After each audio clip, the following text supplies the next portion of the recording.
Prøv å tenke deg selv når du var 4 år gammel. Og du bor i Norge. Du kan landet, menneskene, du ser ut som de, luktene, smakene, språket, alt sammen. Så plutselig så blir du satt på et fly. Du aner ikke hvor du skal, for det er ingen som forklarer det til deg. Og så når flyturen er over, så går du ut av flyet, og du ser plutselig bare masse, la oss si, Afrika.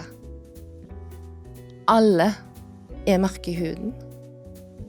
Ingen snakker det språket som du snakker. Du kjenner ingen. Luktene er helt annerledes. Temperaturen er helt annerledes. Kan skjønne det er sjokk. Og det var det jo for meg også, selvfølgelig. Jeg husker den opplevelsen. Og jeg husker også veldig godt at jeg ble forlatt. For de som hadde fulgt meg, de dro. Og der sto jeg. 4 år gammel. Ante ikke hvem og hvor jeg var.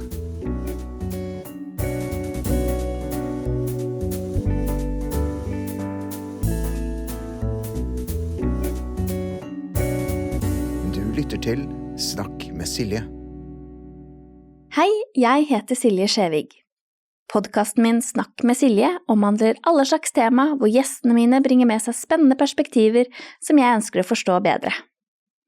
Målet med podcasten er å utvide ytringsrommet, bringe folk nærmere hverandre, redusere stigma og med dette bidra til at de blir litt mindre dømmende når det kommer til ulike tema innen helse, politikk, psykologi og samfunn. Som psykologspesialist er jeg spesielt opptatt av følelser og samfunnspsykologi.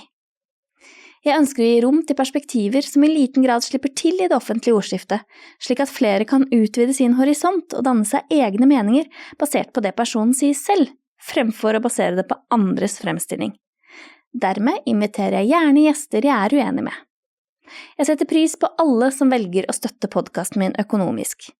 Dette kan du gjøre både via faste månedlige trekk i PayPal, ved hjelp av Bitcoin, eller vipse til 806513. Du finner mer informasjon i beskrivelsen av episoden. Tusen takk for all støtte. Velkommen, Elin Netland. Takk for det. Du har jo engasjert deg veldig i adopsjonsspørsmålet, eller adopsjonsdebatten her i Norge, for du har en historie, og du har satt deg veldig inn i hva som egentlig skjer, hva adopsjoner kan bidra til av lidelse og urettferdighet. Så jeg vil gjerne snakke litt med deg i dag om hvem du er, hvorfor du engasjerer deg, og også vil jeg at folk flest skal få vite litt hva myndighetene i Norge egentlig har vært med på og fortsatt er med på når det kommer til adopsjoner fra utlandet primært da, til Norge. Først da så må jo jeg få lov å si takk for at jeg fikk lov å komme, og jeg er veldig, veldig takknemlig for at du tok imot utfordringen. Og det er du vel den eneste faktisk som har gjort. Adopsjonsdebatten, sier du, det er vel kanskje den debatten jeg etterlyser, fordi han er fraværende. Saken er jo ikke usynlig, men debatten er usynlig. Så det er jo den jeg vil ha fram. Det stemmer at jeg er adoptert. Jeg kom til Norge i 1974, når jeg var 4 år gammel. Ifølge papirene, hvis man skal stole på de, så er jeg jo en 1970-modell. Når det gjelder min oppvekst og barndom, så har jo den bydd på veldig mange utfordringer. Som adoptert, det skal jeg jo ikke legge skjul på.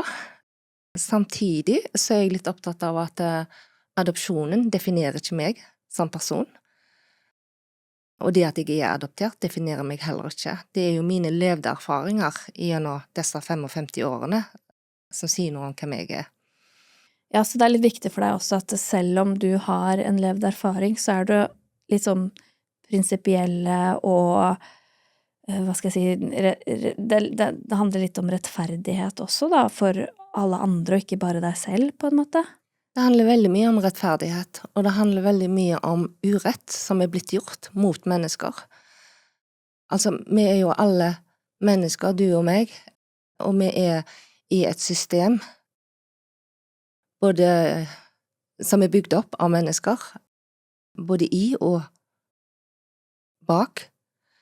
Og de som står bak systemet, jo de som styrer hvordan systemet fungerer, og at det skal fungere, at det skal ivareta oss, at det skal hjelpe oss og beskytte oss. Og der har vi jo en del politikere som valgt inn.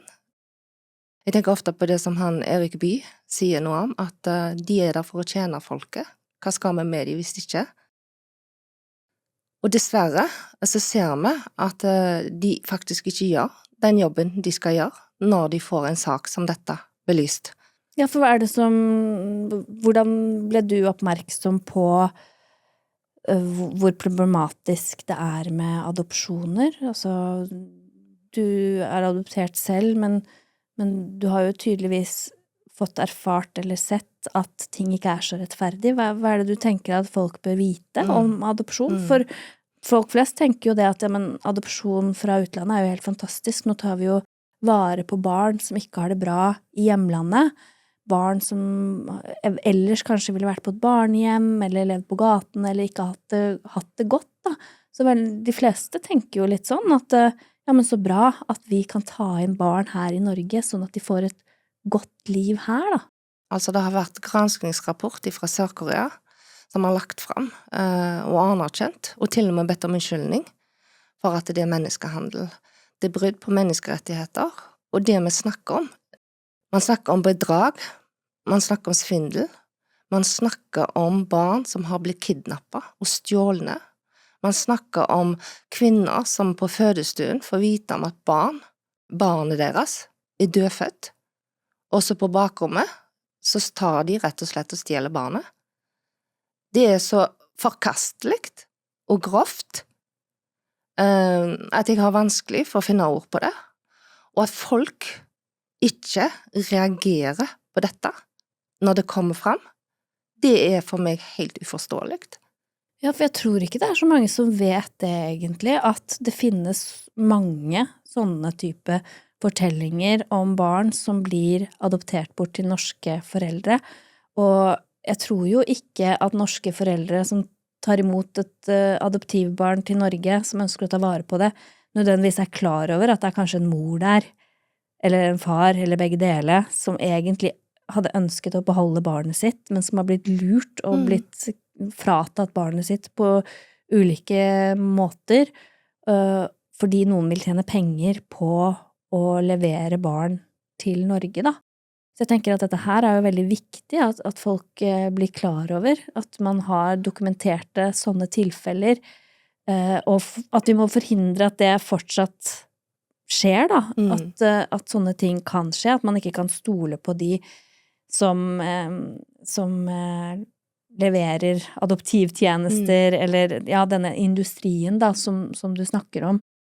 For du nevnte før vi begynte en artikkel i Dagsavisen, som egentlig var noe av det som gjorde oppmerksom på dette her, da. Hva sto det der? Hva var det som gjorde at du begynte å forstå at også du kunne ha blitt utsatt for ting som ikke kanskje medførte riktighet, da? At din historie kanskje ikke den du trodde du hadde? Det var jo en artikkel i Dagsavisen i mai 2022 som jeg oppdaget, hvor en medadoptert som heter Natalia Montano, som dessverre har forlatt oss for veldig kort tid siden, og det var en minnemarkering i den forbindelse. Og jeg kjenner jeg blir litt rørt når jeg sier det, for hun var en veldig sterk og tydelig stemme, som prøvde å belyse denne saken, og sto i front, kan en vel også si. Og hun sa at jeg ikke et veldedighetsprosjekt som trenger å være noe mer takknemlig enn andre barn som ikke blitt adoptert. Og de ordene der, de traff meg veldig, for jeg kjente meg igjen i det. Mange av oss har vokst opp med akkurat den takknemlighetsgjelden som et press. Selv har jeg også fått hørt det, at hvis ikke du oppfører deg nå, så sender vi deg tilbake der du kom ifra. Nei. Så grusomt. Og det er jeg ikke alene, og det tror jeg man kan si, akkurat som man kan si mye dumt barna sine når man blir frustrert eller irritert eller et eller annet sånt. Ja. Men de ordene der, de er ganske grusomme for et barn som allerede vet at det er annerledes. Og så kom jeg i kontakt med Natalie, og så viste det seg at hun var med i en organisasjon som heter Utad. Og i den forbindelse så meldte jeg meg inn i organisasjonen, for jeg syntes det var interessant. Og der begynner egentlig ballen å rulle.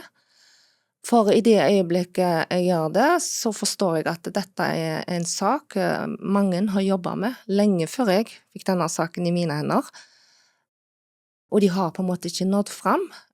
Og det første jeg tenker jo, er jo at dette er politisk. Det nytter ikke å snakke om traumer og lidelser og sorg og alt dette her, før folk egentlig forstår at dette er på system.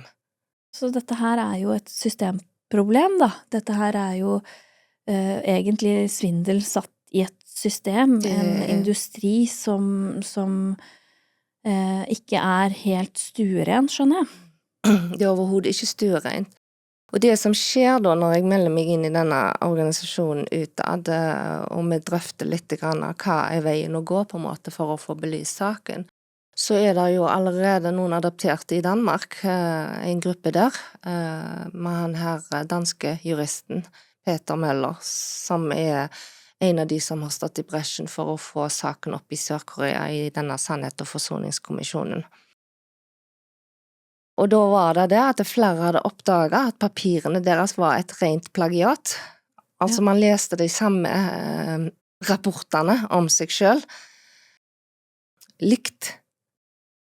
Man hadde kanskje byttet ut at man spiste en banan i stedet for et eple, man spiste kanskje 2 boller ris i stedet for en. Men det var de samme fremgangsmåten som var brukt i papirene. Og så er det jo den kjente historien om at vi alle er nærmest blitt funnet på gata, enten på et busstopp, eller på en politistasjon, eller rett ut forbi et barnehjem, for eksempel. Og det er jo løgn. Det er jo ren løgn. Jeg kjenner nesten jeg blir litt sint bare jeg sier det nå. Jeg reiste jo selv til Sør-Korea i 2022, og oppsøkte de plassene som sto i mine adopsjonspapirer. Og vanlig praksis og prosedyre, for eksempel i Sør-Korea, og jeg velger å forholde meg til Korea her nå, fordi Korea er det foregangslandet som har adoptert flest barn. Men det gjelder jo mange land som har adoptert. Og det den etterforskeren på den politistasjonen som jeg oppsøkte, han sa jo at vanlig praksis, og som også andre adopterte fant ut, det er jo at når et barn blir funnet på gata, så skrives det jo en rapport. Og hvor er denne rapporten? Nå var det sånn der hos de at etter 5 år så makulerte man papirene, fordi at man hadde ikke plass. Men den rapporten som de først skrev, den går jo videre til det barnehjemmet som du blir plassert på. Og når du da går til barnehjemmet og spør, kan jeg få innsyn i disse dokumentene, så får du sånne falske historier som at det har vært oversvømmelse, det har vært rotter, det har vært jordskjelv, eller jordsmonn som har gjort at dette har forsvunnet. Så du finner ikke igjen disse papirene da som dere trenger, som for å få vite hvem du er, få vite hvem alle de som er blitt adoptert bort egentlig er da, så man fabrikerer bevis eller historier. Det er dokumentforfalskning. Det er ren og skjær dokumentforfalskning, og så handler det jo ikke bare om at man har barn som har blitt fratatt sine biologiske eller foreldre som har blitt fratatt sine biologiske barn, altså foreldre som har blitt fratatt sine barn. Det handler jo ikke bare om det, det handler jo også om barn som blir på en måte switchet, byttet om. Man stjeler, rett og slett, identiteten deres. For eksempel, hvis du som mor, eller du som adoptant, ønsker å adoptere et barn, og så bestiller du det barnet, for det er jo en bestilling. Du leverer inn en søknad. Og når du venter på dette barnet, så viser det kanskje at det barnet er blitt syk, eller at det dør. For mange av disse barnehjemmene har jo ikke vært bra. Barn har levd under kummerlige forhold, vanskjøtsel, omsorgssvikt, fysisk og psykisk mishandling og overgrep. Og så dør barnet. Men så er det som du nevner, dette med profitt. Det er jo en industri som handler om profitt. Og så kan de jo ikke, når du sitter og venter på dette barnet, si at nei, vi har ikke dette barnet. Så i stedet for det, så bytter man om med et annet barn. Ja, så da når de har fått de papirene klare og de venter på dette barnet, så er det sånn at man bare, åja, nei, nå har vi ikke det barnet lenger, det barnet døde av en eller annen sykdom eller et eller annet, og så bare bytter det ut med noe annet, og så har de da ikke riktige papirer da, på det barnet de får, sånn at hvis det barnet skulle havne på sykehus i Norge, så er det ikke sikkert at det står at de har riktig blodtype en gang, eller familiehistorie, eller sånne ting, men det er jo kanskje ofte ikke kjent heller da, når man finner et barn på gaten, eller sånt da, så det er jo litt sånn vanskelig her å gå ting etter i sømmene, og i hvor stor grad det er svindel, eller hva som er grunnen til at disse papirene ikke finnes og sånt, det er jo litt vanskelig å vite kanskje, men det er helt åpenbart her at det er en del fusk, en del direkte svindel, og at Norge på en måte ved å ha et samarbeid da, med Korea om adopsjon, så burde jo kanskje Norge stille disse byråene, eller de vi samarbeider med, noen krav da, om at det som man får av rapporter faktisk stemmer, og at de som kommer til Norge, når de blir voksne, kanskje får mulighet til å få innsyn i hvor kommer jeg fra, hvem var mine foreldre, og kanskje også da selvfølgelig også være sikker på at dette barnet det er ikke noen som leter etter det, eller noen som egentlig hadde ønsket å beholde dette barnet, at det faktisk er barn som trenger et hjem i Norge, eller hvor som helst i verden, ikke sant? At dette er et barn som faktisk ikke er ønsket og stjert eller kidnappet fra noen som faktisk ønsker å ta vare på det da. Men hva er det du tenker at myndighetene i Norge bør gjøre? Hva er det du tenker at trengs for å forhindre at mødre og fedre blir fratatt barna sine mot deres vilje, og forhindre at man forfalsker papirer og ikke vet hvem barna er, eller hvor de kommer fra, eller ja? Jeg tenker jo, dette handler jo mye om rettssikkerheten til disse barna og de biologiske foreldrene. Og det handler jo om et samtykke. At man samtykker til at man vil adoptere bort barnet sitt. Her har det jo vært så å si ingen som har samtykket. Det finnes kanskje noen unntak, men det tragiske i denne saken, det er jo at flertallet av mangel på samtykke er jo det som på en måte hersker. Ja, så det har blitt dokumentert at I tonnevis. Ja. Ja, i tonnevis har det blitt dokumentert. Og så er det jo noe med at når man får dette her argumentet om at det er bare noen enkeltsaker, så er jo det for meg rett og slett latterlig å høre på. Fordi det er ikke snakk om enkeltsaker. Det er ikke snakk om bare de 20 000 i Norge. Det er en global adopsjonsskandale. Og det har jo blitt dokumentert i både dokumentarfilmer, i artikler og alt dette her. Og jeg tror ikke at problemet eller utfordringen å avdekke at dette er svindel og bedrageri har stått mye bak. Det som jeg tror er problemet er litt det som du er inne på, Cecilie, om. Hva er løsningen? hva skal man gjøre med dette, men en forutsetning for å komme der, så må man også ha et system som har holdt på med dette, til å ta saken på alvor. Og det har vi ikke. Så vil noen si at jo, men man har jo fått en granskning av saken. Og jeg har ikke noe særlig tro på at granskningen i Norge kommer til å si så mye mer enn det vi allerede vet. Og det er jo ikke de som skal reparere systemet, for å si det sånn. Det er det politikerne våre som skal gjøre. Det er det myndighetene våre som skal gjøre.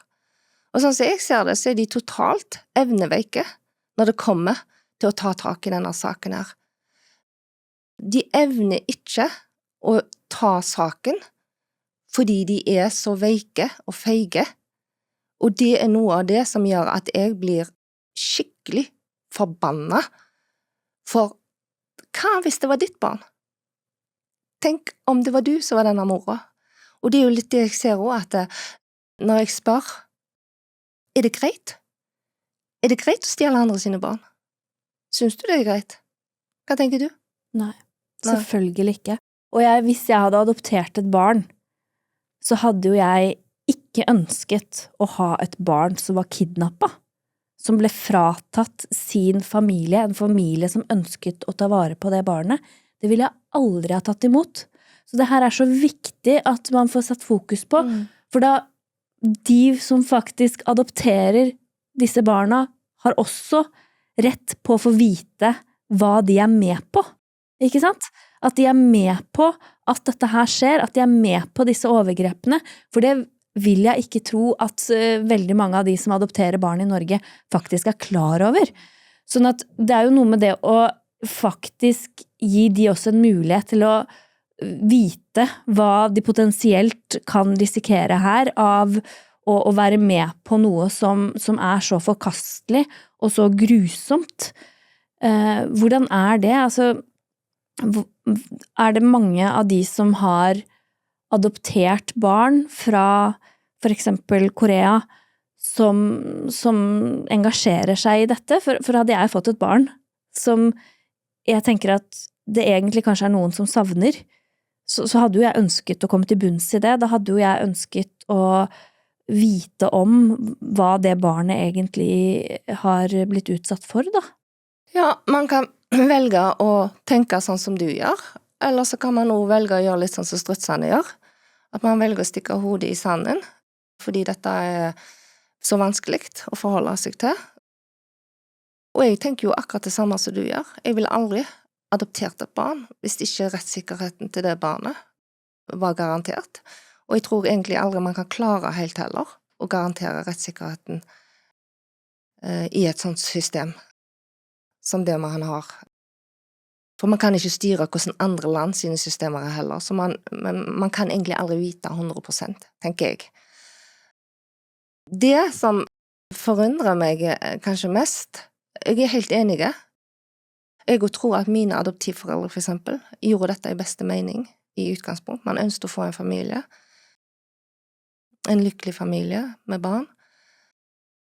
Men det som forundrer meg er jo at når du da får vite om disse ulovlighetene, så ser du plutselig en artikkel hvor det er 60 adoptanter som på tross av det man vet, er villige til å gå til rettssak. For de mener at staten da på en måte har brutt juridisk en kontrakt eller en avtale om det barnet som de da venter på. 60 adoptanter. Og jeg tenker, hvis man har et system med en faglig ekspertise som skal si noe om dette kan foregå på en forsvarlig og etisk måte, men når man da sier at man kan ikke garantere for det, så allikevel da, så vil man trosse. For meg blir det så jækla egoistisk. Og helt klart at her er det jo ikke bare adopterte som har blitt ført bak lyset. Her er det jo tusenvis av adoptanter, adoptivforeldre som har blitt ført bak lyset. Men, og det er jo en ærlig sak, tenker jeg, men når du da får vite om det, hvordan kan du da allikevel ønske å adoptere Hva tenker du? Nei, det synes jeg litt rart, egentlig. Det liksom foreldre, eller adoptivforeldre, som til tross for at de vet om disse tingene, fortsatt ønsker å adoptere fra de landene som de vet at foregår sånne overgrep? De jo ikke blitt adoptivforeldre før de får barnet, sant? Nei. Men de adoptant, eller foreldre, eller voksne som venter på å bli foreldre. Og det jo, altså, jeg kan på en måte ikke uttale meg på vegne av adoptantene, men jeg kan si noe om det der barneønsket, sant? Jeg selv var jo i en situasjon hvor jeg fikk beskjed at jeg ikke kunne få flere barn. Og det var jo en feiltagelse. Og jeg kjente jo på den sorgen og smerten selv av å ønske å få et barn når jeg ikke kunne få det. Og det jo en desperasjon, og så kan man jo se på samfunnet som en helhet. Hvordan klarer vi å forholde oss til de som barnløse? Altså, det jo et enormt press i samfunnet, i hvert fall når man nå ser på dette med at fødselsratene faller. KrF jo veldig opptatt av at man skal få flere barn. Og da blir det jo en desperasjon i det, tenker jeg. Du blir litt desperate etter å få dette barnet, og du har kanskje ventet i lang tid. Men allikevel så blir det uforståelig for meg. Jeg klarer liksom ikke, i min villeste fantasi, å tenke at her skal jeg sitte med et barn, som kanskje en annen mor går og springer og leter etter. Sånn som den saken med han Tasso, som ga et vitnesbyrd i FN, og på en måte ville ansvarliggjøre myndighetene, sant? Hun gikk på markedet, eller var det ute i gata, og plutselig så kom hun, og så finner hun ikke jenta si. Og i 40 år har hun gått og lett, til nærmest tåneglene datt av. Og bare det kjenner jo jeg smerter meg som mor selv. Vi vet jo selv hvor redde vi blir, bare vi mister barnet vårt på kjøpesenteret i kanskje noen minutter. Panikken. Og her det noen, et menneske som har lett i 40 år. Tenk deg den sorgen, tenk deg den lidelsen. Det går jo ikke an å reparere det. Og så skal jeg da sitte her i Vesten og trumfe igjennom at jeg skal ha dette barnet fordi jeg har ventet på det kanskje i 3 år. Jeg har pustet opp et barnerom som NRK var så veldig gode på å belyse, spesielt denne siden, med at de stod klar med et barnerom, oppusset barnerom, og de kunne få det så mye bedre. Men når da myndighetene faktisk sier at de stanser det, fordi de kunne ikke garantere for den rettssikkerheten. Ja. Og da blir jeg litt sånn, hva handler det om? At man kan gå 60 stykk sammen. Og det var jo hun, advokaten møtte Yvonne Larsen, som, sto som advokat her. Ja, som sagt, jeg klarer ikke å forstå det. Jeg klarer bare ikke i min leste for man å må jo forstå det. på en måte sette litt sånn skylappene på da, og ikke ta inn akkurat sånne historier som det du forteller her. En dame som går barbeint på markedet i mange år til hun ikke har negler igjen, liksom. Altså, det jo helt grusomt å ta det inn, ikke sant? Men det jeg har tenkt litt på også, altså dette blir jo et sidespor, men det jo litt sånn, i USA så tror jeg det mye vanligere å adoptere innad i landet også, altså, men det kanskje fordi en del ikke ønsker å ta abort, men heller ønsker å adoptere bort barnet som de har til en annen familie som ønsker et barn da. At vi har kanskje ikke en sånn hva skal jeg si, en kultur for det i Norge, at man velger heller å ta abort i stedet for å bære frem et barn man ikke selv har tenkt å beholde da. Så det jo litt sånn, kanskje det har vært bedre og tryggere for alle å vite at ok, men det faktisk en i Norge som man kan være helt trygg på, at ønsker å adoptere bort barnet sitt, i stedet for at man samarbeider med land hvor det foregår menneskehandel, og hvor det kyniske bakmenn som ønsker å tjene penger. Så det jo kanskje vi må kanskje endre litt fokus, sånn at vi også får ivaretatt de familiene som ønsker å få et barn som ikke selv klarer å bære det frem, eller få muligheten til å få det på naturlig vis selv, da. Det jo ikke en menneskerett å få barn, men allikevel så har vi en adopsjonspolitikk i Norge som nærmest lager lover og regler som om det en menneskerett. Og jeg har jo gått litt igjennom de ulike arbeidsprogrammene, eller partiprogrammene heter det vel, til de forskjellige partiene, for jeg ville oppdatere meg litt på hva sier de om adopsjonspolitikk i Norge. Og det ganske fint lite. Det så vidt det noen avsnitt. Det de har fokus på, som de veldig opptatt av, det at hvem som helst som har omsorgsevne skal få adoptere. Uavhengig legning, kjønnsidentitet, det de veldig opptatt av. Og så det jo en debatt i forhold til donorbarn, i forhold til surrogati. Og noen mener jo at adopsjon noe helt annet, men det jo det samme det går i, mye.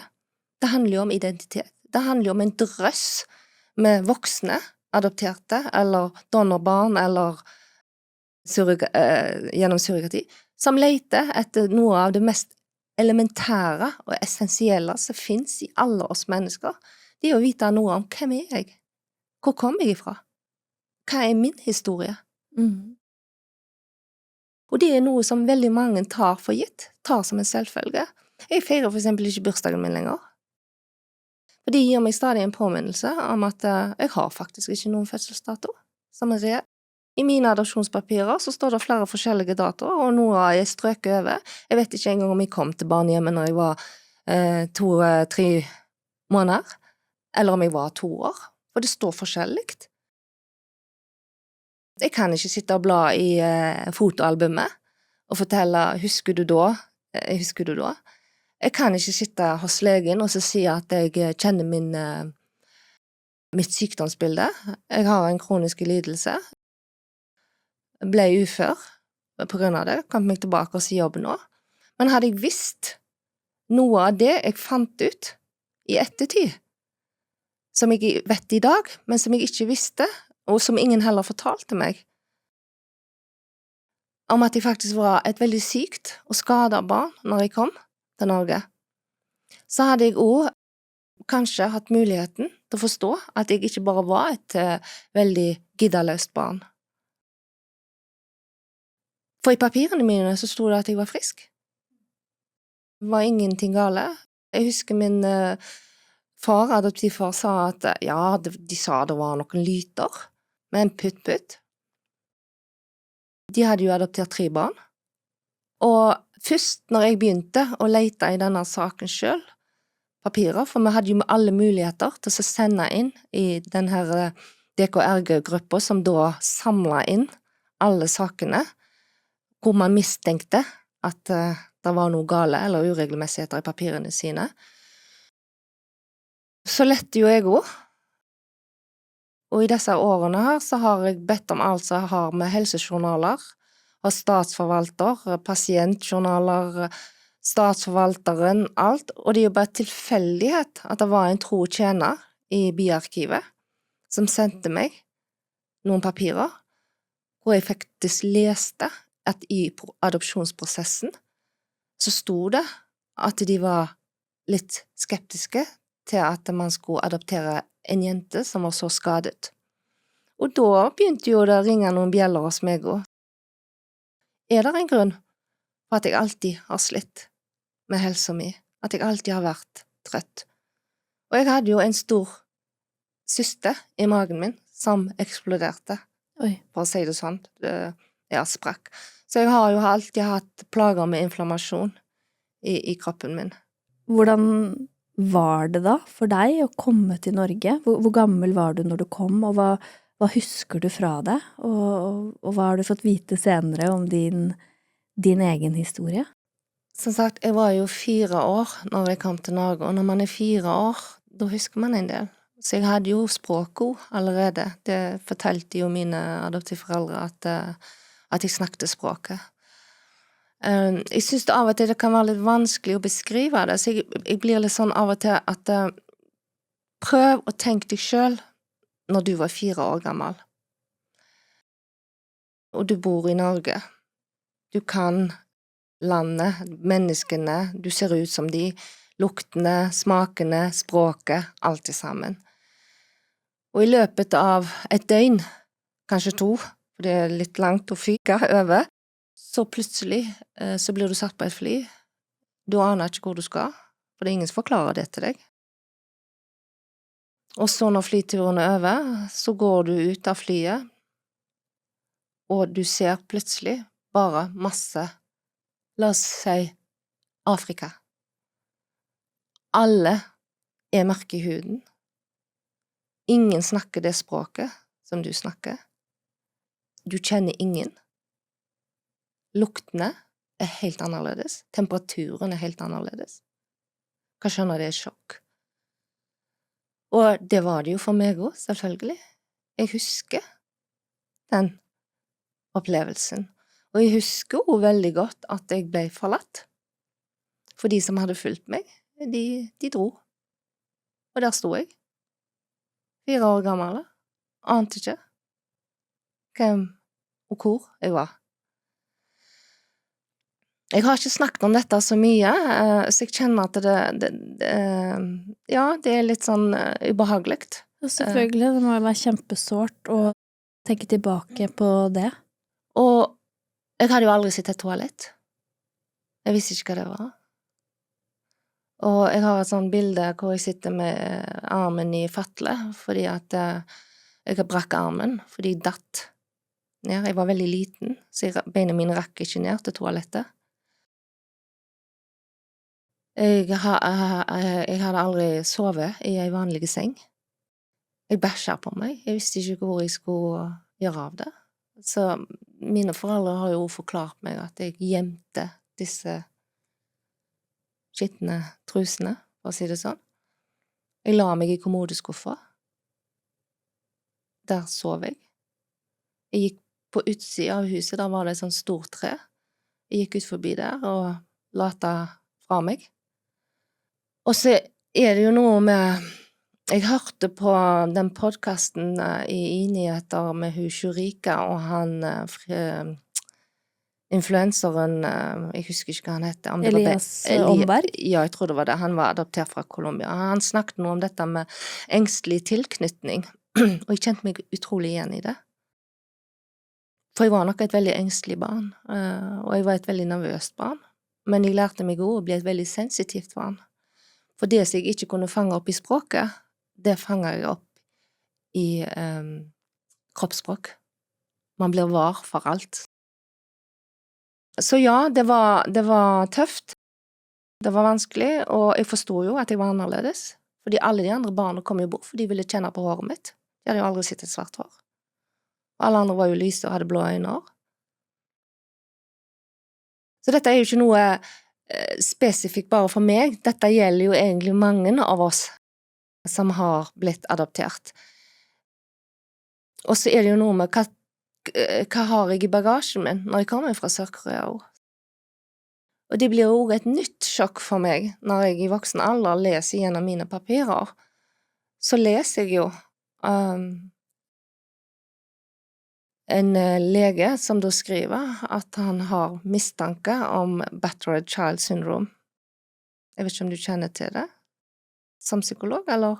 Ja, et barn som har blitt utsatt for omsorgssvikt og seksuelle overgrep. Gjerne, det kan være eller? seksuelle overgrep, men det er jo mer det der shaking syndrome, sant? Ja. Det er jo ikke shaking syndrome, men det handler jo om barn som har blitt veldig fysisk utsatt for vold, fysisk vold. Ja. Og da skjønner jeg jo også at den sykdommen jeg har i dag har nok noe røtter i at jeg har en del med meg fra før du kom til Norge. Fra før jeg kom til Norge, og som også har forårsaket en del indre blødninger. Ja.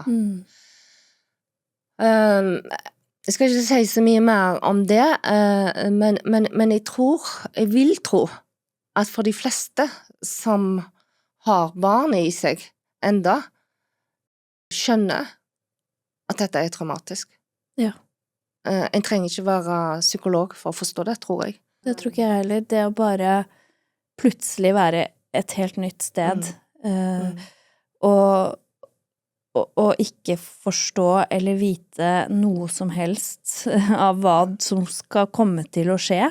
Altså når du ikke kan språket engang, du aner jo ikke hva disse menneskene har tenkt eller hva kan finne på å gjøre med deg, eller altså, det er jo kjempeskremmende, den der ensomme forlatthetsfølelsen som man kan, altså bare det å for et barn også være borte fra foreldrene sine på kjøpesenteret er jo traumatisk, ikke sant? Og da bare være så langt hjemmefra, du aner jo ikke hva livet vil by på videre da. Nei, og så tenker jeg jo litt at en ting er jo at man kanskje ikke var så opplyste om barnet sitt beste, og har den kunnskapen som man har om barns utvikling i dag, som man hadde for 50 år siden. Og jeg kan jo på en måte forstå adoptivforeldrene som har fått en utrolig tøff oppgave, uten egentlig helt kanskje å vite hva de har sagt ja til. Og jeg var nummer 3, den siste. Mine adoptivforeldre adopterte 3 fra Sør-Korea, men vi var ikke biologiske søsken. Jeg er den siste, holdt jeg på å si, av oss. Mine 2 brødre er gått bort, død. Og det er jo en sånn annen ting som jeg er litt opptatt av, dette med psykisk uhelse blant adopterte. Vi er jo overrepresenterte, både i selvmordsstatistikk og med psykiske helseplager og problemer, både fysisk og psykisk faktisk. Vi ser at veldig mange havner ut i rus. Det gjorde jo min bror, for eksempel, yngste bror. Og så er det noe med at hvorfor vil vi ikke snakke om det? Og hvorfor vil vi heller ikke snakke om at mange av de adopterte har ikke kommet til så fantastiske flotte hjem. De har faktisk kommet til hjem hvor de har opplevd overgrep. Enten det er seksuelt, fysisk eller psykisk. Ja, så det er litt det er fort gjort å bare bagatellisere dette her med at man har problemer med identiteten sin, at man ikke vet hvor man kommer fra. Men jeg hører jo her at det er jo så mye mer enn bare det er snakk om her, ikke sant? Det er ikke bare det med at man har kommet fra et sted til et annet, og man ser annerledes ut, eller sånn, men at man har faktisk opplevelse med seg som gir tilknytningsskader, ikke sant? For antageligvis alle, at det er noe, det der å bli forlatt, det å komme til et nytt sted og ikke vite hva som skal skje, det å også da antageligvis, man vet jo ikke hva alle barna har blitt utsatt for i hjemlandet før det kom til Norge. Det er jo sånn at disse tingene, de setter seg i kroppen uansett, følelsesmessig og fysisk. Selv om man ikke har noe bevisst minne av det, så er det noe man alltid vil være preget av på et eller annet nivå. Kroppen husker, selv om ikke man har et episodisk minne av det, så har man jo alltid med seg erfaringer da, fra der man kommer fra, og det også, det traume å bli tatt ut av familien, eller utenfor der man er også, hvor ting er kjent. Ikke sant? At selv om man ikke har det bra der man var nødvendigvis, så er det jo et traume å bli tatt ut av det som er kjent, det man er vant med, og over til noe som blir helt uforutsigbart. Du har null kontroll, du aner jo ikke sant?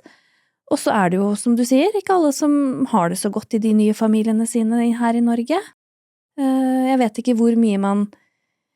Altså, når det er snakk om barn som har vært i barnevernet, som får en fosterfamilie, så blir det jo tilsyn i de familiene, eller det er i hvert fall en eller annen form for veiledning, eller hjelp disse familiene får, men hvordan det med adoptivforeldre i Norge? Blir man bare lemper man det barnet dit, og så følger man ikke opp? Jeg tenker det jo et systemsvik når mangelen på kontroll og tilsyn ikke har vært til stede. Altså mine adoptivforeldre fortalte meg det var ett hjemmebesøk etter jeg kom, og så man aldri noe mer fra dem. Og da tenker jeg jo litt sånn at disse adoptivforeldrene som har fått denne store, utfordrende oppgaven og vanskelige oppgaven, hvor har de kunnet gått når det viste seg at det barnet som de trodde skulle gli så fint inn? Mine 2 brødre gled veldig fint inn, men det var jo jeg som var den vanskelige, for jeg gled ikke så lett inn. Og det har nok noe med at jeg faktisk var 4 år.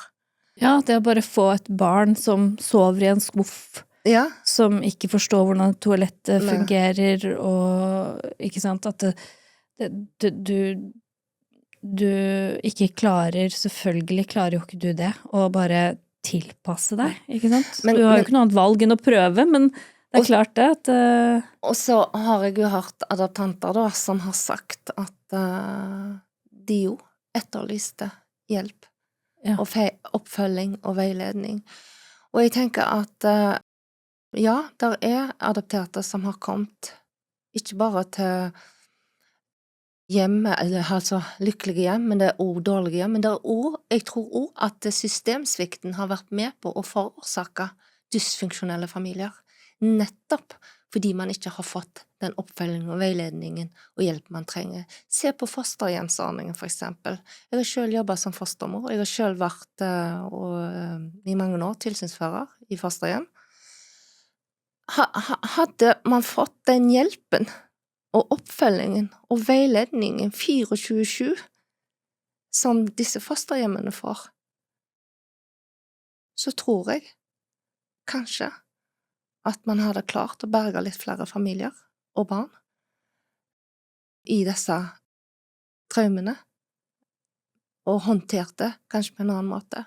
Og det er jo en stor svikt fra systemet. Og så kan man jo da spørre seg i ettertid, ok, hvem skal ta ansvaret for disse ødelagte familiene? Hvem skal ta ansvaret for de voksne adopterte som sliter i dag på grunn av disse konsekvensene? Jeg ser at mange av dere som lytter og ser på ikke abonnerer eller følger kanalen min. Hvis det gjelder deg, hadde det vært fint om du kunne klikke på abonner-knappen på YouTube eller følge-knappen på Spotify. Jeg setter også pris på alle som velger å støtte kanalen min økonomisk. Dette kan du gjøre både via faste månedlige trekk i PayPal, ved hjelp av Bitcoin eller Vipse til 806513. Du finner mer informasjon i beskrivelsen av episoden. Når dere vipser, kan du gjerne legge igjen en kort beskjed. Jeg ser navnet deres, men ikke telefonnummeret. Tusen takk for alle de hyggelige tilbakemeldingene jeg får, og all kritikk som konstruktiv. Tusen takk for all støtte. Godt spørsmål. Men her må jo politikerne på banen, her må jo myndighetene ta sitt ansvar, være sitt ansvar bevisst, og sørge for det første, at disse adopsjonene blir gjort etisk forsvarlige og riktig, og når du først får et barn til Norge, ivareta både dette barnet og disse adoptivforeldrene, eller adoptanter som du kaller det, sånn at disse familiene ikke blir dysfunksjonelle da, eller at man vet hvordan man skal ivareta et barn som blir tatt ut av kanskje traumatisk oppvekst, og hvordan håndtere og hjelpe det barnet så det får tilpasset seg så godt som mulig med så trygge omsorgspersoner som mulig da. Det har jo vært en sånn motstridende konflikt mot hverandre. Noen vil avvikle adopsjon helt, noen mener jo at man kan ikke avvikle helt, sant? Fordi at det jo barn i verden som trenger nye hjem, nye omsorgspersoner. Og så realistisk jo jeg også. Jeg har vært veldig sånn, jeg synes det har vært veldig vanskelig å ta stilling og standpunkt til akkurat det. Og grunnen til det jo at jeg selv har jobbet i systemet i helse- og omsorgsyrket og i barnevern i mange, mange år, og du stilte meg spørsmål om hvordan adopterte i forhold til barnevernssystem og sånt, og det er jo heller ingen hemmelighet. At vi også representerte ganske mye der. Det jo ikke ført noe statistikk på dette sånn sett, men Nei, så det mange som adopterte fra utlandet som havner i barnevernet? ja, det det. Og det kan jeg si med hånda på hjertet, for jeg selv havner også under barnevernet. Og her har man på en måte Norge, nå detter jeg sikkert litt ut her, men jeg blir litt sånn, hvorfor skal Norge ta vare på andre land sine barnevernsbarn? Hva handler det om? Hva det som gjør at vi tror at disse barna skal få det så mye bedre i Norge? Hva det som gjør at vi opphøyer oss selv til å tro at jeg kan klare å gi så mye mer til dette barnet, bare fordi at vi vi har et velferdssamfunn eller et velferdssystem? Og hva det som gjør at vi tror at fordi om du fattig i et annet land, så det så mye bedre for det barnet å komme til Norge? Hva det som gjør at vi tror at kvinner eller foreldre eller familier som har dårligere kår enn oss selv, mindre glad i barna sine? Det blir jeg litt sånn, hva jeg bidro under flyktningkrisen. Og det kunne vi snakke lenge om det også, i forhold til godhetsnarrativet der, på mange måter, og bistandsarbeid for all del. Men det jeg liker å reflektere litt med over det jo at de levde under de mest kummerlige forhold, men var det noe de beskyttet, så var det barna sine. Det var å holde familien samlet. Og de klarte å smile, de klarte å le, de klarte å være lykkelige, de klarte å ha hverandre. Hvorfor skal vi opphøye oss selv til å ta disse barna til Norge? Og så vil jo noen si til meg at ja, men tenk hva, altså jeg så den der filmen til han, dokumentaren til han Kristian Strand, var det vel, den der Gitt bort, tror jeg det var, hvor han ikke ville på en måte belaste sin biologiske mor, fordi hun hadde tatt det valget med å gi det barna. Det vet han jo ikke, sant? Altså han aner ikke noe om det. Men det noe med at man bygger, føler jeg da, et slags narrativ om at hvis ikke de får komme her til Norge, så får de så mye, mye jævligere der de liksom. Det ikke sikkert de hadde overlevd, og det fikk jo jeg å høre opp gjennom oppveksten min, både av familie og slekt, at ja, tenk, hvis ikke du hadde kommet til Norge, du kunne vært død. Du hadde levd i fattigdom. Miserabelt liv. Ja, men kanskje hadde jeg vært lykkelig allikevel, hvis jeg var med de jeg hørte til. Det det ingen som vet. Det valget får vi aldri tatt. Det noen andre som tar det valget for oss. Ja, for det jo noe med det at selv om du har masse penger og bor i et møblert hjem, så det jo ikke sikkert at kjærligheten, omsorgen, nærheten, alt det jo det som det aller viktigste i livet. Det jo nettopp det. Det å ha noen som man har, altså få ubetinget kjærlighet fra de rundt seg. Og om det kommer fra en som fattig, eller en som rik, det egentlig ikke av så stor betydning, da. Jeg tenker det revnende likegyldig. Og så det jo noe med det du ikke har. Men i alle fall, jeg stiller meg veldig undrende til akkurat det, og så det jo litt den der, jeg vet ikke om det rett å kalle det for godhetsposering, for jeg vil jo ikke tro at man prøver å posere seg god, fordi at man adopterer barn fra vanskeligstilte land, men det noe med den der grunnleggende verdiholdningen i oss, hvor vi lager oss opp et bilde, at i barmhjertighetens navn nærmest, i godhetens navn. Og hvorfor jeg nødvendigvis god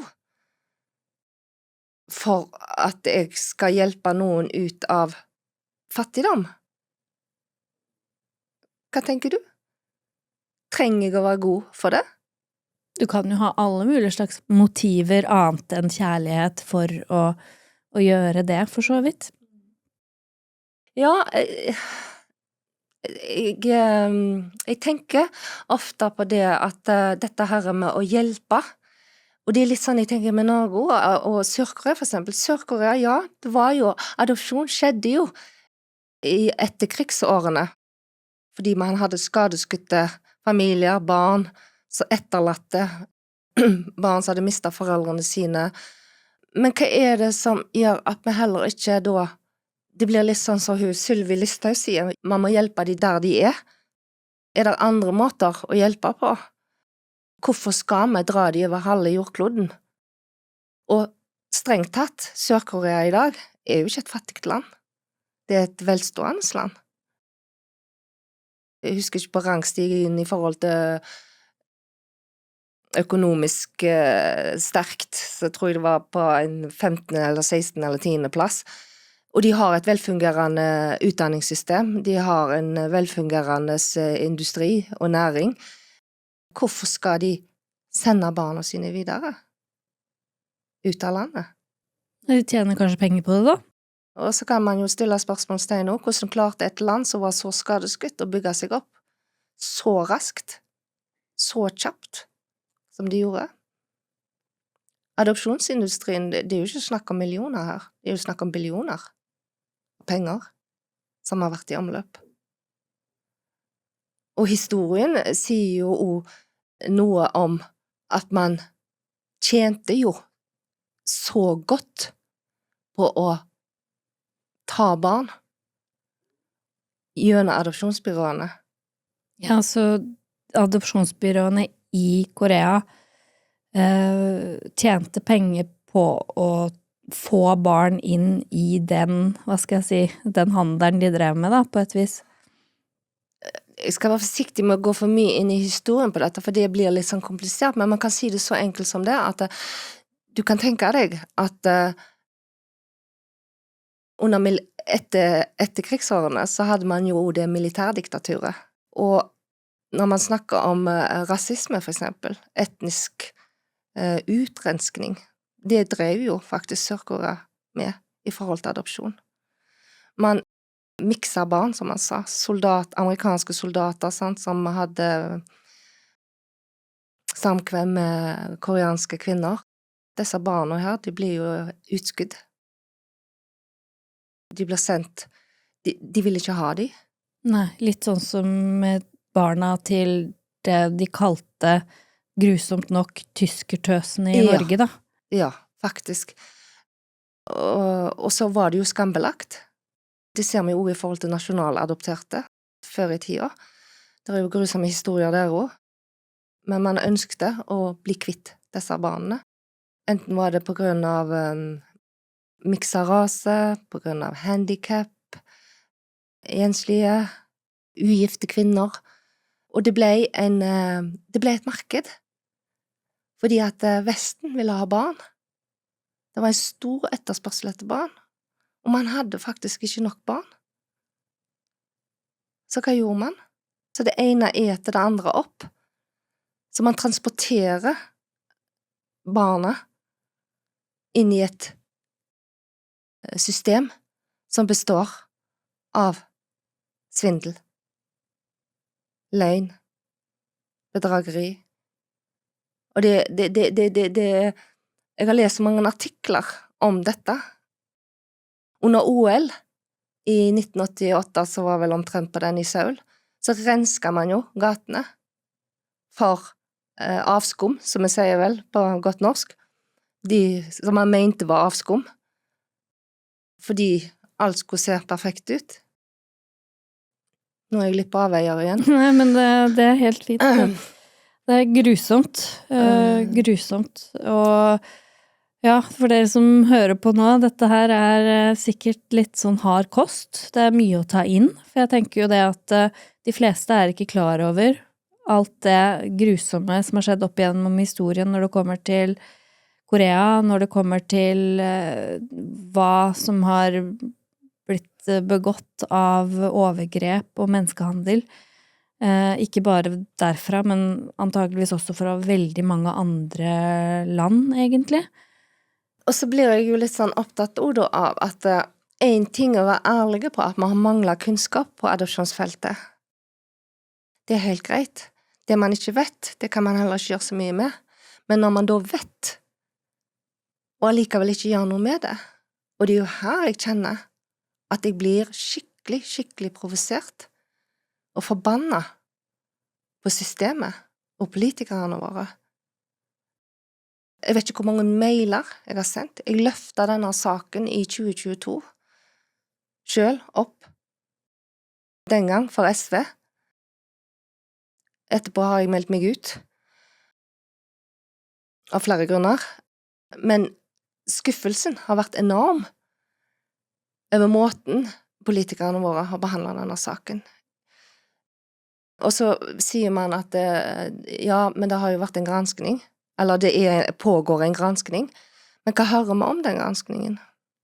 Hva hørte du om når Sør-Korea gikk ut med sin delrapport og fullrapport? Hva fikk du med deg om anerkjennelse om at det har skjedd grove menneskerettighetsbrudd? Hvor leste du om det? Jeg tror det eneste jeg har blitt oppmerksom på dette her, er jo den dokumentaren du snakket om i stad, hvor vi fikk høre om fra de som var med i den dokumentaren, da, om hva som har foregått når det kommer til adopsjon. Utover det så har ikke jeg fått med meg stort, egentlig. Det har ikke vært noen store oppslag som jeg har blitt oppmerksom på da, i de store mediene. Men du ønsker jo å få frem dette her via mediene, sånn at flere skal få med seg dette her. Hvordan har det vært for deg? Altså, hva tenker du om det samfunnsansvaret de store konsernmediene, eller alle medier, egentlig har når det kommer til å opplyse befolkningen om hva som faktisk skjer? Det har vært en kjempeutfordring, og vi blir jo ikke hørt. Og så vil noen si, jo, men herregud, vi har jo lest om alle skandalene. Man har jo avdekket svindel, man har avdekket alt det der, ja. Men veien videre, vi har avdekket, ja, men hva har vi gjort med det? Hva medier er det som har utfordret politikerne våre? Jeg har snakket med så mange journalister, både nasjonalt og internasjonalt, og vi må ut av Norge for å få informasjon om denne saken. Det er ingen norske medier som oppdaterer oss. Adopterte selv i adoptivmiljøene, i organisasjonene, henvender seg til mediene. For eksempel en historisk granskning, som den som ble gjort i Sør-Korea. For første gang i historien så får man anerkjent at det har foregått menneskerettighetsbrudd. Sverige anerkjente, og hvor mye hørte du om det i media? Norge gikk ut her i, jeg husker ikke akkurat måneden, men regjeringen gikk ut med en strategiplan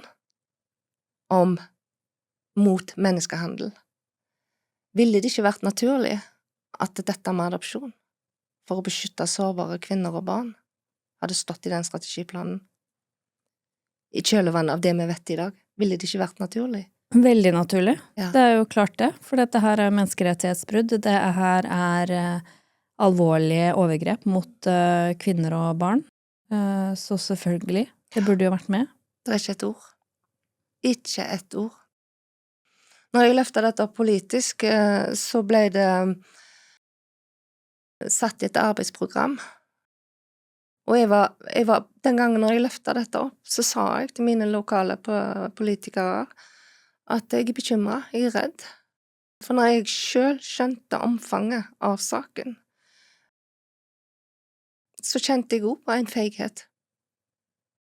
Dette er så stort at ja.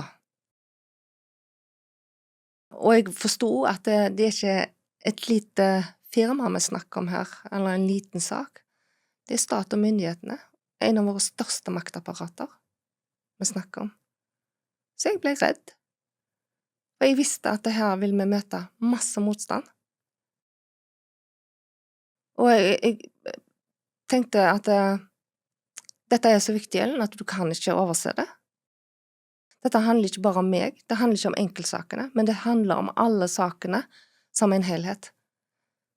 Så da var jeg jo nødt for å gjøre noe. Så når jeg løftet dette opp, så sa jeg også at jeg er bekymret. Jeg er bekymret for liv.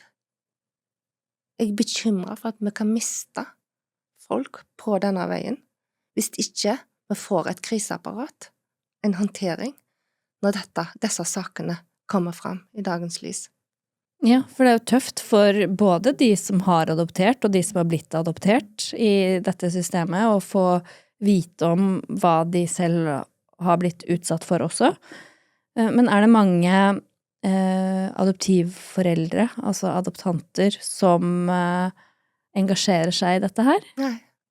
Det er en dame som har engasjert seg, og hun inviterte jeg også inn den gangen når vi etablerte NKRG, som var en ad hoc arbeidsgruppe av adopterte, som var veldig usikre på om vi bare skulle ha vår egen arbeidsgruppe her i Norge, eller om vi skulle bli en søsterorganisasjon av den danske i Danmark. Så ble vi nå en søsterorganisasjon, og jeg inviterte inn, fordi jeg kom jo også i kontakt med journalistene som hadde drevet med gravjournalistikk i saken over lang tid, men de hadde ikke fokus på Sør-Korea da, faktisk. De var begynt så vidt, og her, ja, men da var det fokus på Colombia og Chile, tror jeg det var, ja. Så jeg inviterte de inn, alle som en, og hadde masse gode samtaler, spesielt med adoptivmor Kristin, og hun er vel den eneste adoptanten vi har her i Norge. I Danmark så har de Trine Rabeck, som driver Adoptanker i Danmark. Og det også er jo sånn forunderlige ting. Hvorfor blir ikke adoptantene sinte?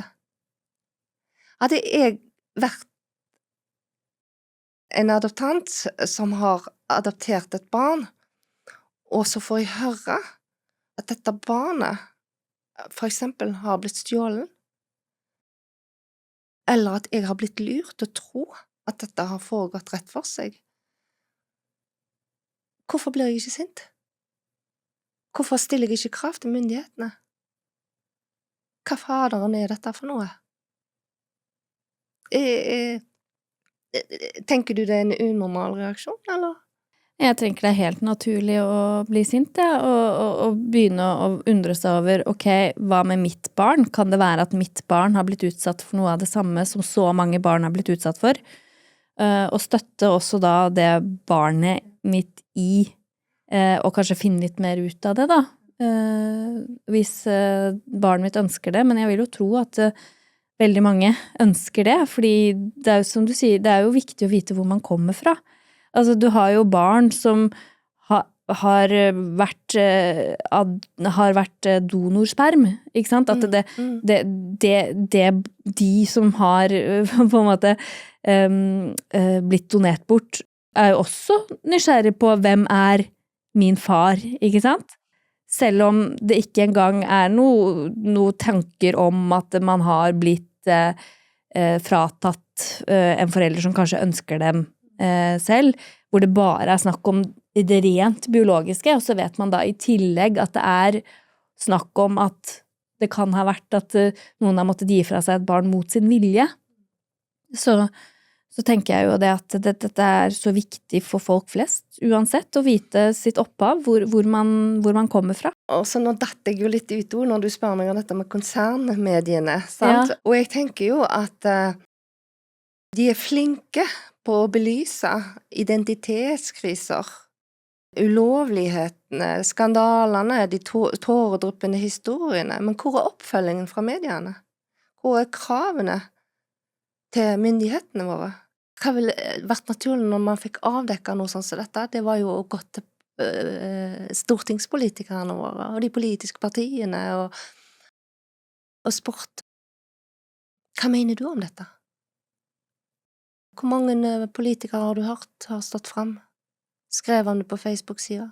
Det er et enkelt unntak som verdt kanskje å nevne, og det hun Silje Hjelmdal i FrP. Ombudskvinnen, ja. Men selv der,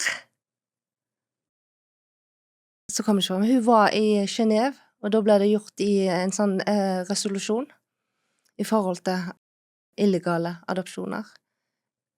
Hvor har vi hørt om det? Hvem intervjuet henne i forhold til det? Ingen? Nei. Virker det sånn? Nei. Nei? Er ikke det rart? Jo, jeg synes det veldig rart. Synes du ikke det Jeg synes rart? det faktisk veldig rart. Hva handler det om? Ja. Men det jo så mange saker og så mange ting som man bare ikke hører om, som burde blitt belyst, Ja. da. Og jeg tenker jo, de må jo bare belage oss litt på de litt mer sånn uavhengige mediene, kanskje, sånn som podcasten min for eksempel. Så har du jo en podcast rettssikkerhet for alle, men samtidig så blir jo, ja, det jo også ting der som blir litt, hva skal jeg si, det blir jo litt vinklet kanskje en vei der også da, hvor man bare får en side av historien. Hvis du tenker de store konsernmediene, pressestøttemediene, så kan man jo få frem ulike perspektiver på denne problemstillingen, litt mer sånn overordnet, med dyktige journalister som kan ha litt sånn overblikk på saken, da. Det jo det jeg hadde ønsket, at man kunne, at man kan, at det ikke bare blir en person, sånn som nå kommer jo du i podcasten min, og en person som forklarer dette fra ditt perspektiv. Ja. Jeg har, som sagt, utfordret veldig mange, og jeg tror vel aldri jeg har blitt så mye avvist i hele mitt liv. Nei. Noen gidder ikke engang å svare, eller gi meg en tilbakemelding, for å si det sånn. Men jeg tror det begynner å skje litt ting. Men når du snakker om denne her, var det rettssikkerhet for, ja, jeg har jo følt litt med på de. Og det som jeg litt kritiske med det jo, og der må jeg faktisk si at jeg litt enig med Helge Lurås i at han hadde en artikkel der, i forhold til at det ikke noe motstridende, altså, nei, det blir feil. Det blir ikke stilt, det blir bare en side, føler jeg, som blir fremlagt. Og jeg tenker at man skal og belyse flere nyanser og perspektiver.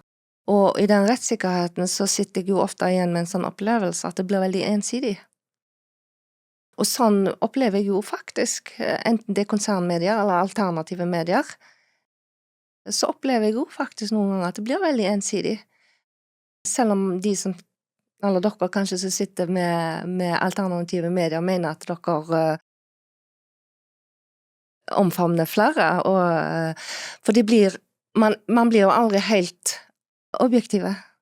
Man inviterer kanskje gjester eller saker som opptar en. Og grunnen til at jeg valgte din podcast også, det var jo egentlig at det var min samboer som mente at det var rette plassen å gå. Og jeg har jo på de siste 3-4 årene så har jeg faktisk utfordret meg selv enormt på å gå ut av min egen boble. Det er jo ikke en hemmelighet at jeg har tilhørt, jeg liker jo ikke å si det heller, venstresida, eller høyresida, eller sånne ting. Men jeg har jo vært på den sida, og da blir det jo ofte at man sitter i dette her ekkokameraet, som man kaller det for. Men jeg har utfordret meg selv, både på Facebook og alt, invitert folk i alle sjangrer og kategorier, og jeg tror ikke jeg har hørt så mye podcaster det siste året, som jeg har gjort, ja, før. Og det som jeg likte, det jo at jeg føler at du favner veldig bredt. Og så liker jeg det med podcastene, at de også gir en stemme til de som ikke i det offentlige rom. Men det fotfolket, sant? Man får frem disse stemmene. Og det jo det jeg tenker også, at når man svikter i sitt samfunnsoppdrag, som konsernmediene har et ansvar for å gjøre, med å opplyse folk, så gjør man også noe med den virkelighetsoppfatningen av en sak. Man kan ikke delta i en demokratisk prosess hvis ikke man opplyst.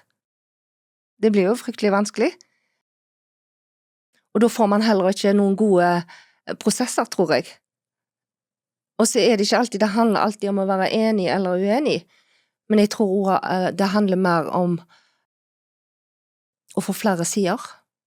Ja, og så det jo litt sånn også når den ene siden kommer veldig tydelig frem i for eksempel konsernmediene, eller hovedstrømsmediene, eller pressestøttemediene, eller hva du kaller de. Hvis det en side som kommer veldig tydelig frem der, så ser ikke jeg noe poeng å ha den siden med nødvendigvis, fordi den kjenner folk til, ikke sant?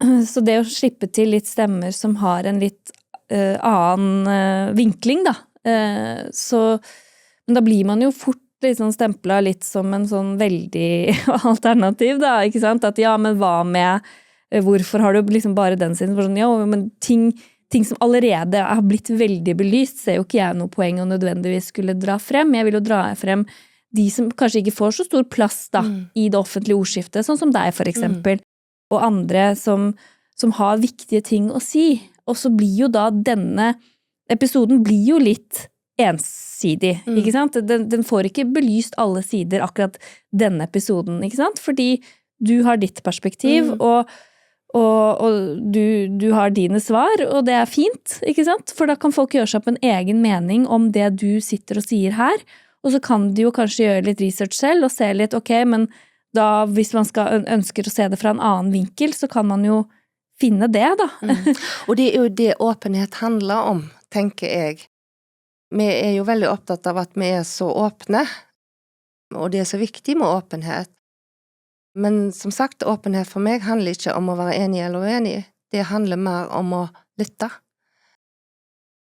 Få inn flere perspektiver. For skal du kunne gjøre deg opp en mening, så trenger du flere sider.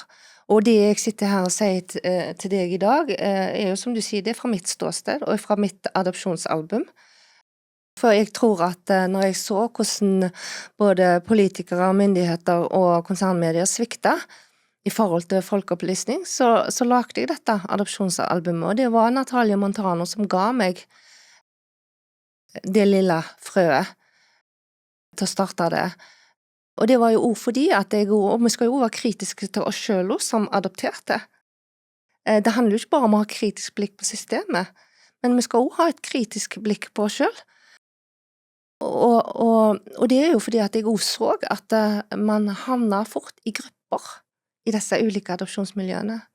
Og så blir man litt sånn, jeg vet ikke om det rett å si ærekjære, kanskje? Du kan jo tenke deg selv, du har jobbet med en sak i flere år, litt sånn som han Tore Strømøy, nå har jeg lest boka hans forresten, og der leser jeg jo om en mann, altså siden 2000, altså i 15 år siden, så brakte han jo dette opp på bane. Ja, 25 år siden, 2000. Ja. 2010.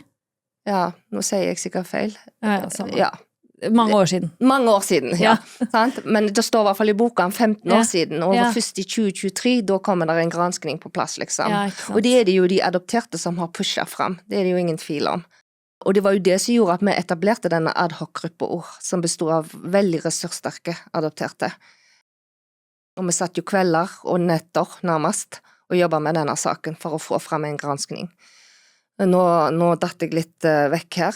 Jo, men vi har snakket om Tore Strømøy. Ja. At han har jo løftet dette adopsjonsproblemet knyttet til det for kjempelenge siden, og har jo faktisk vært sitt samfunnsansvar bevisst da, og prøver å få frem stemmene til mange som ikke har en stemme i det offentlige.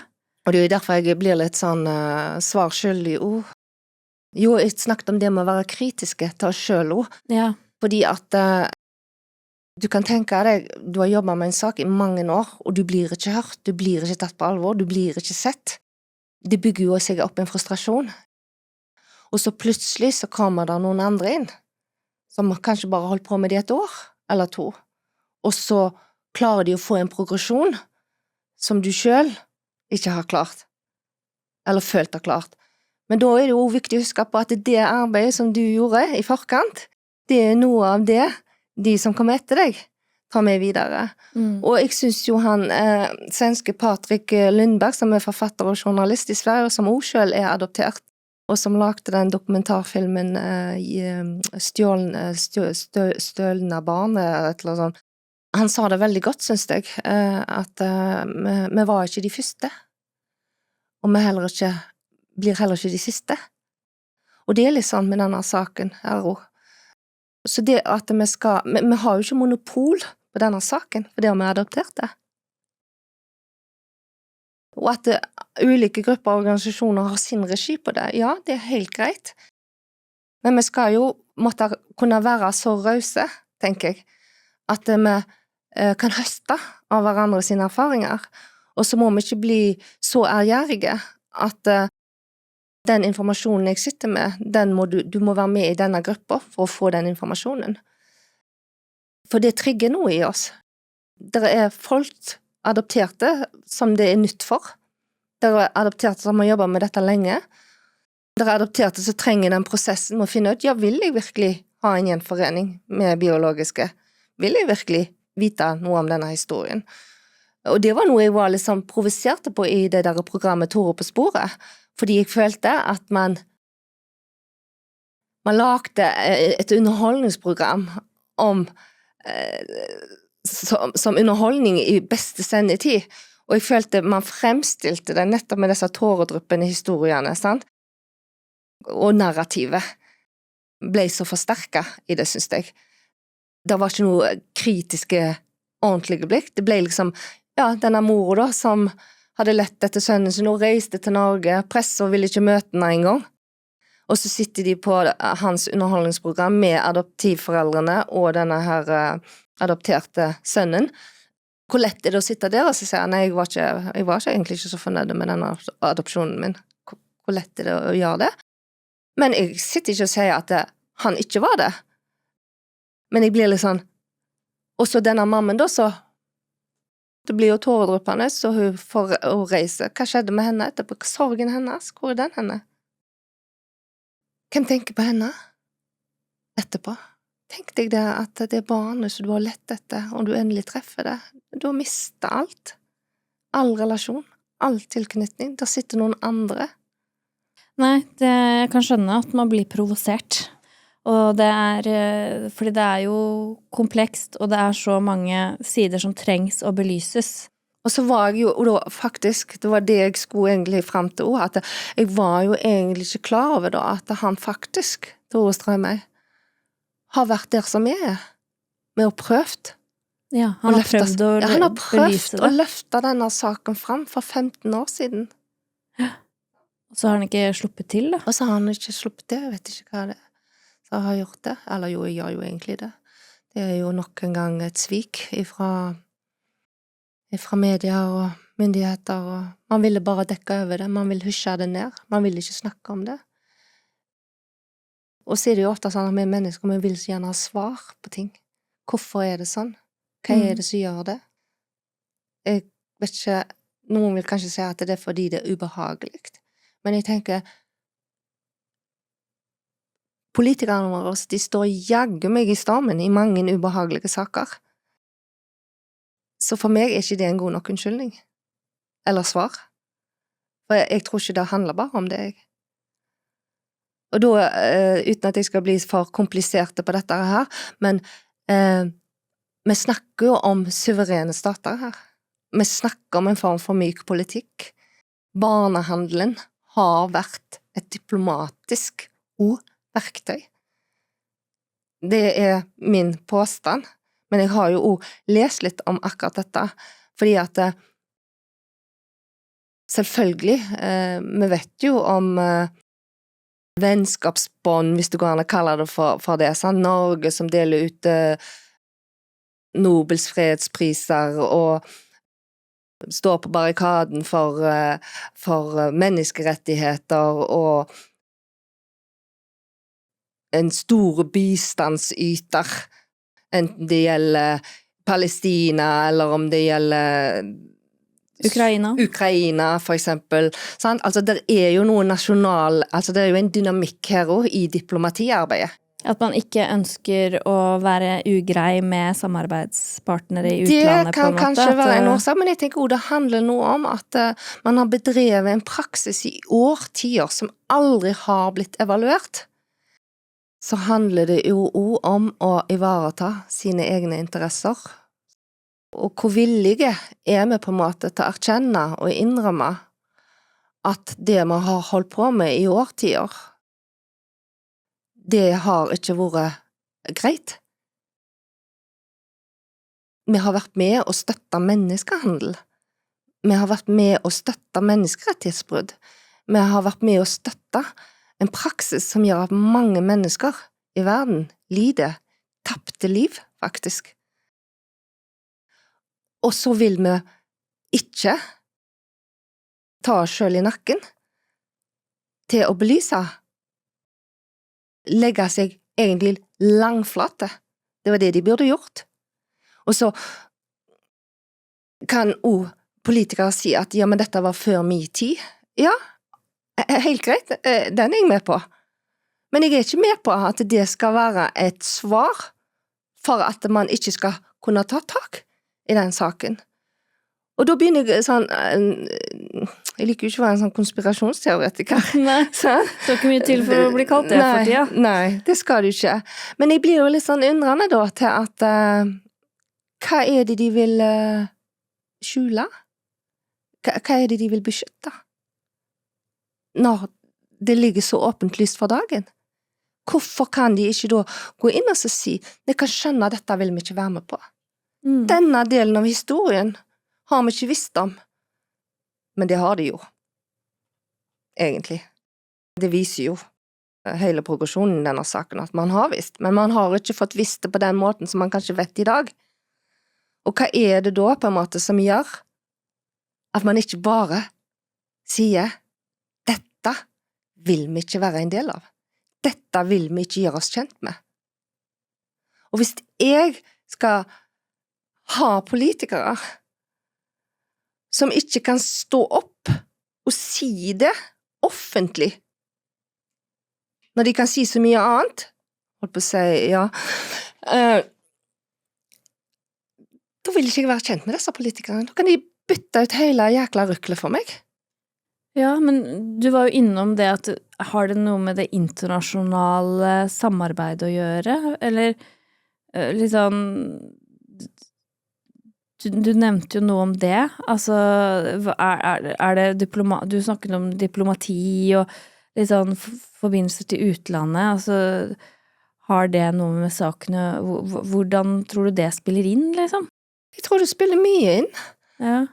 Men jeg nok ikke, jeg må være ærlig, at jeg klarer nok sikkert ikke å forklare dette på en veldig sånn god, forståelig måte, for jeg har litt for lite kjennskap til den delen av politikken. Ja. Men jeg har såpass forståelse til at jeg skjønner at det her bedriver man mellom land, altså suverene stater, som jeg sier, hvor man har politiske interesser I hverandre. Altså se på Kina når de gikk ut med den enbarnspolitikken sin, for eksempel. Og jeg tenker litt sånn at Sør-Korea var jo et foregangsland. Det ble jo en business. Det ble jo penger I omløp av dette. Ja. Sånn? Og så tenker jeg litt sånn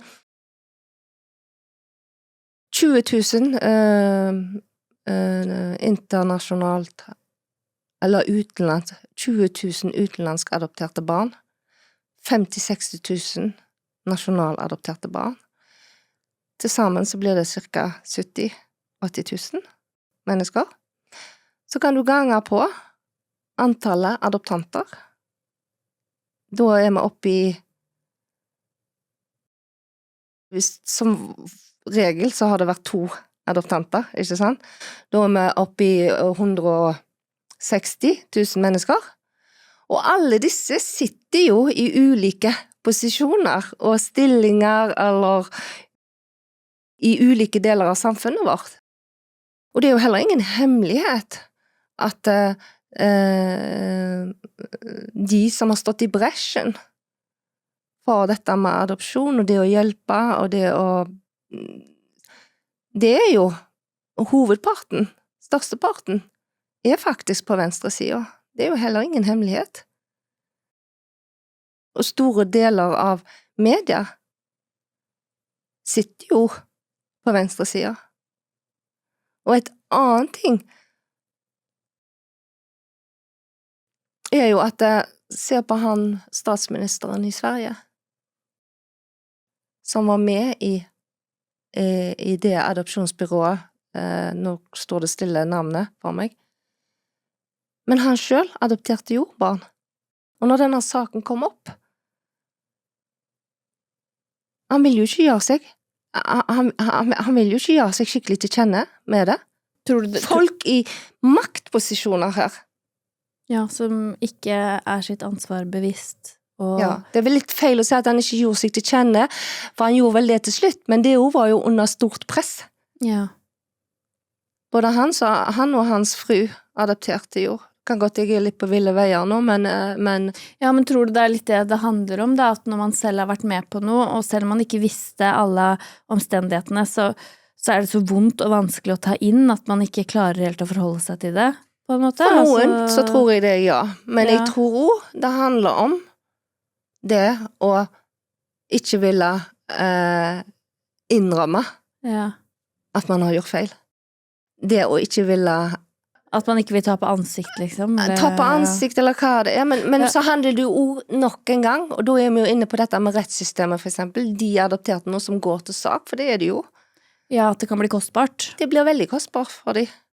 Og hvorfor sitter det så langt inne å komme med en formell unnskyldning? Man har gjort det for samene, man har gjort det for Romania-folket.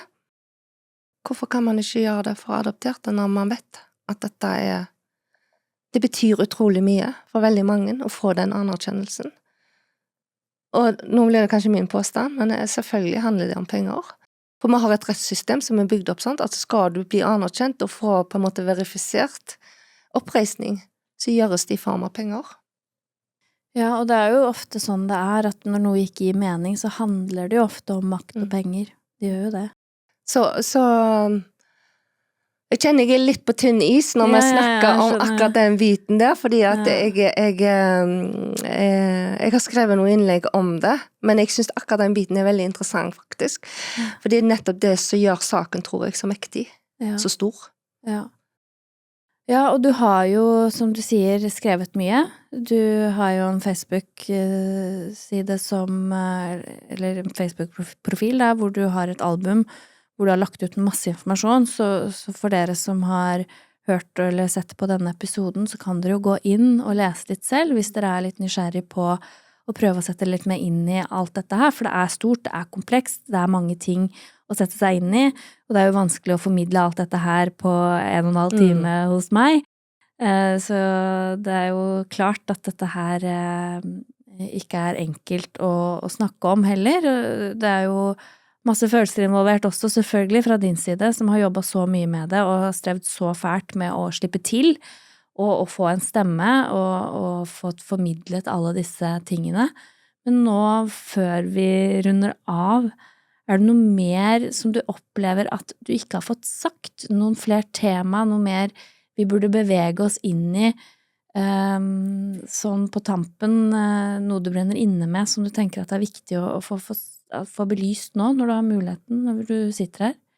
Jeg vil jo utfordre. For meg har det vært en utfordring å komme her i dag, og jeg vil på en måte kjenne litt at kanskje jeg har noe igjen for det når jeg drar herifra. Så jeg vil jo utfordre nok en gang konsernmediene. Jeg vil utfordre politikerne.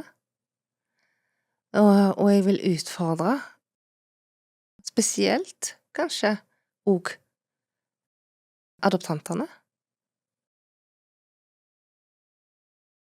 Til å begynne å snakke om dette høyt. Jeg personlig trenger ikke flere tåredryppende historier.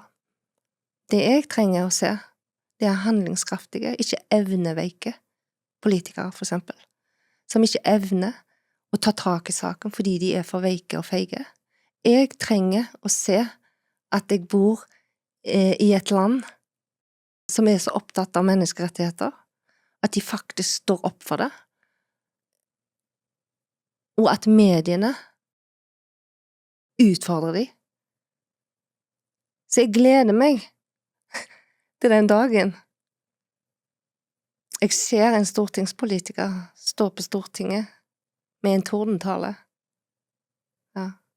Det gjør jeg. Ja, så hvis du er stortingspolitiker, ser dette her, kom på banen. Jobber du i pressestøttemediene, konsernmediene, kom på banen. Ja. Og nå var jo dette min første gang her, så jeg sier jo, inviter meg inn. Jeg har skrevet til dere, jeg har sendt meldinger til dere. Kanskje tiden er inne nå for å svare meg, i det minste. Du får gå inn i mailen din, og så får du søke opp Elin Netland og se.